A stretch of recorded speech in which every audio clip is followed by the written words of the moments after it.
حالت سے مراد اس کی زبر زیر پیش. تو اب دیکھیں ظلمات کے آخر پہ زیر آ رہی ہے نا، اس کا مطلب ہے یہ زیر کس وجہ سے آئی ہے؟ من کی وجہ سے.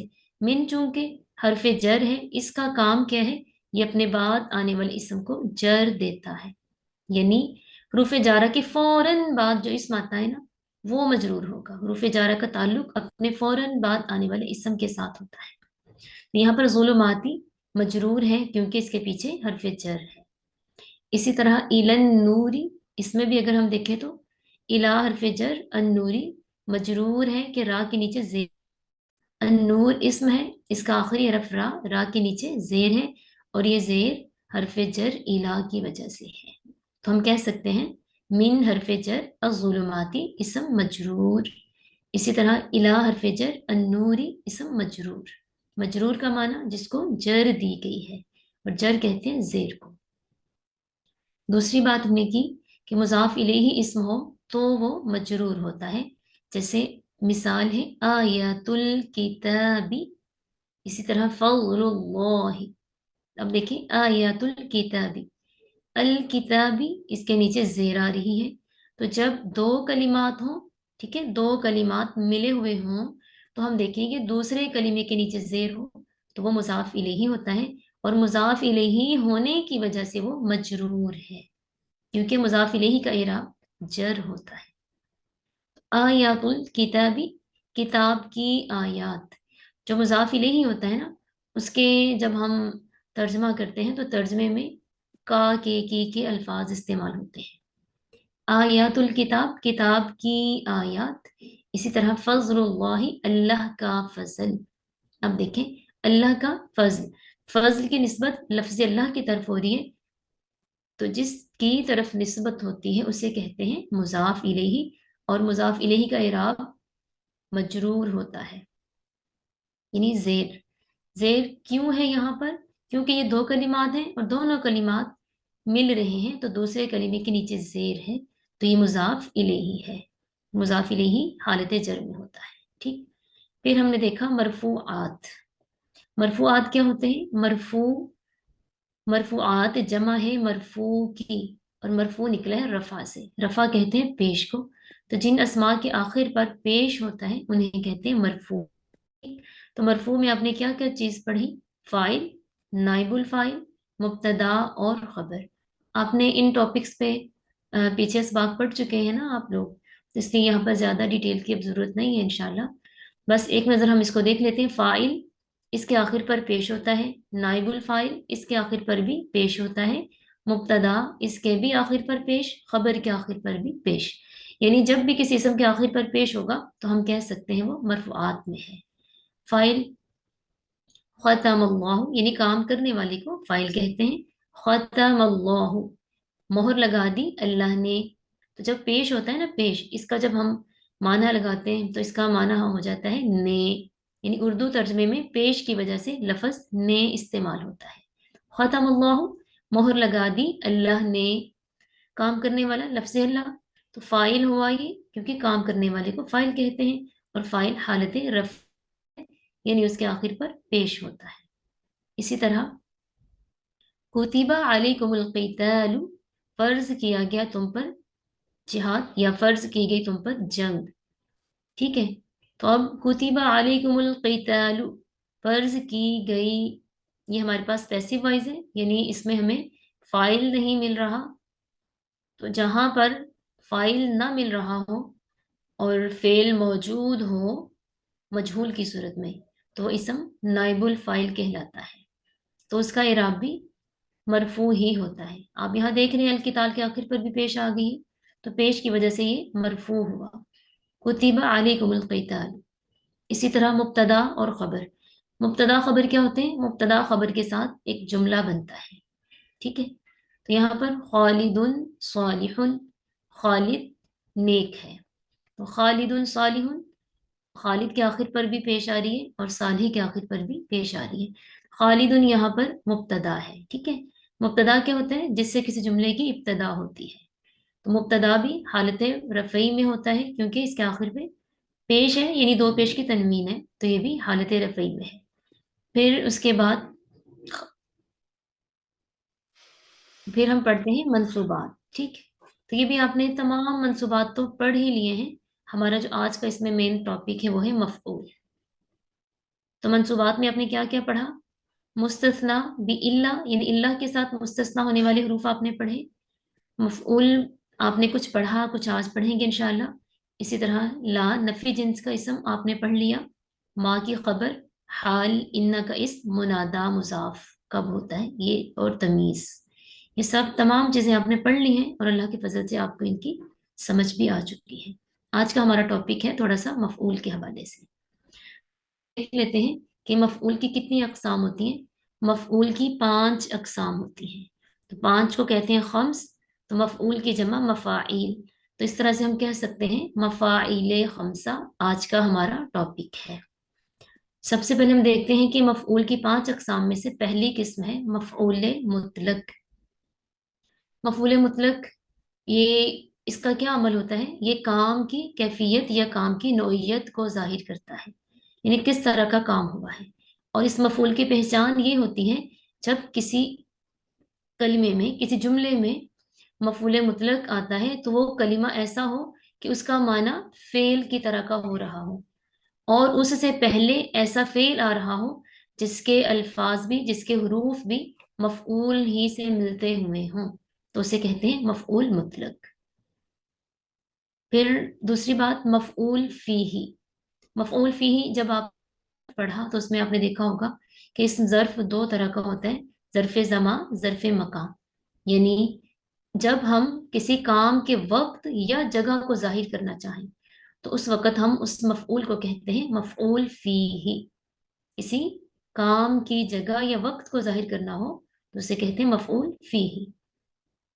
جیسے یہاں پر مثال آپ کے سامنے ہے، ربی انی دعوت قومی لیلا و نہارا، کہ اے میرے رب، بے شک میں نے اپنی قوم کو دن اور رات میں دعوت دی. یعنی میں نے رات دن اپنی قوم کو اللہ کی طرف بلایا. تو یہاں پر لیلا و نہارا، یہاں پر ہمیں وقت کا ظاہر کیا جا رہا ہے ہمارے سامنے، کہ کام کے وقت کو بتایا جا رہا ہے، تو اسے ہم کہیں گے یہ مفعول فیہ ہے. اسی طرح مفعول معہ، جیسے مثال آپ کے سامنے ہے ضربت وحامدا. مفعول معہ کا معنی ہوتا ہے کہ کسی معیت میں کام ہوا ہے، اور یہ معیت 2 طرح کی ہوتی ہے. کبھی یہ حقیقی معیت ہوتی ہے اور کبھی یہ مجازی معیت ہوتی ہے. معیت کا معنی ہے ساتھ، جسے بولتے ہیں ود. ٹھیک ہے، جیسے ضربت وحامدا، میں نے مارا حامد کے ساتھ مل کر، یعنی میں نے بھی مارا اور حامد نے بھی مارا. یہ معیت حقیقی ہے. اور ایک ہوتا ہے مشیت والقمر، میں اور چاند دونوں چلے. اب چاند حقیقت میں چلتا تو نہیں ہے نا، لیکن جب ہم چل رہے ہوتے ہیں تو یوں لگتا ہے جیسے چاند بھی چل رہا ہے. تو یہ معیت مجازی ہے. تو یہاں پر ہمارے پاس مثال ہے معیت حقیقی کی. ٹھیک ہے، مفعول معہ کیا ہوتا ہے کہ ایسا اسم جس کے ساتھ مل کے کام کیا ہم نے یا جس کی موجودگی میں کام کیا ہم نے. ٹھیک ہے، تو یہاں پر ضربت وحامدن، میں نے مارا حامد سے مل کر، یعنی میں نے بھی مارا اور حامد نے بھی مارا. جب مفعول معہ ہوتا ہے تو اس میں شرط ہے کہ مفعول سے پہلے حرف واو استعمال ہوتا ہے، جو ہمیں یہ بتاتا ہے کہ یہ معیت کے معنی میں ہے، یعنی ما کے معنی میں ہے، اس لیے اسے کہا مفعول معہ. پھر ہے مفعول بھی. مفعول بھی ایسا مفعول ہوتا ہے جس پر فعل واقع ہو، یعنی ایسا اسم جس پر باقاعدہ کام ہوا ہو اسے کہیں گے مفعول بھی. جیسے آپ کے سامنے مثال ہے وَلَا تَقْتُلُوا أَوْلَادَكُمْ خَشْيَةَ إِمْلَاقٍ. وَلَا تَقْتُلُوا أَوْلَادَكُمْ، اور نہ تم قتل کرو اپنی اولاد کو. اب یہاں پر دیکھیں قتل نہ کرنے کا کام کس پہ ہو رہا؟ اولاد پر، یعنی کہ اولاد کو قتل کرنے سے روکا جا رہا ہے. کیوں؟ کیونکہ لوگ اولاد کو قتل کرتے ہیں. تو قتل ہونے کا کام کس پہ ہوتا ہے؟ اولاد پر. اور یہاں پر نہ ہونے کا کام کس سے روکا جا رہا ہے؟ اولاد کو قتل کرنے سے. یعنی یہاں پر قتل کا تعلق اولاد سے ہے. تو جب بھی کوئی ایسا اسم ہو جس پر حقیقتاً فعل واقع ہو، کام کیا جائے یا اس کام سے روکا جائے، تو وہ ہوتا ہے مفعول بھی. ٹھیک ہے، پھر اس کے بعد ہمارے سامنے ہے مفعول لہو. مفعول لہو کا معنی ہے ایسا مفعول کہ جس میں کام کی وجہ بتائی جائے کہ کس وجہ سے یہ اسم لایا گیا ہے. جیسے یہاں بھی آپ کے سامنے مثال ہے وَلَا تَقْتُلُوا أَوْلَادَكُمْ خَشْيَةَ إِمْلَاقٍ، کہ اپنی اولاد کو قتل نہ کرو مفلسی کے ڈر سے. اب یہاں پر اولاد کو قتل کرنے کی وجہ بھی بتا دی گئی، اور وہ کیا ہے؟ مفلسی کا ڈر. کہ اللہ تعالیٰ نے کہا ہے کہ ہر انسان اپنا رزق لے کے آتا ہے، تم بھوک کی وجہ سے اپنی اولاد کو قتل نہیں کرو گے. جو اولاد اللہ نے دنیا میں پیدا کی ہے اس کا رزق بھی اللہ دے گا، دے کے بھیجتا ہے. تو یہاں پر قتل کی وجہ کیا بتائی گئی ہے؟ غربت، تنگی، بھوک. ٹھیک ہے، تو اس مفعول کو ہم کہیں گے یہ مفعول لہو ہے، کیونکہ اس کی وجہ سے یہ کام ہوا قتل کا. تو جب کسی وجہ سے کوئی کام ہوتا ہے تو اس وجہ کو کہتے ہیں مفعول لہو. ٹھیک ہے، تو مجھے امید ہے کہ آج آپ کو مفاعیل خمسہ کی سمجھ آ گئی ہوگی. تو اگر آپ میں سے کسی کا کوئی سوال ہو تو آپ پوچھ سکتے ہیں.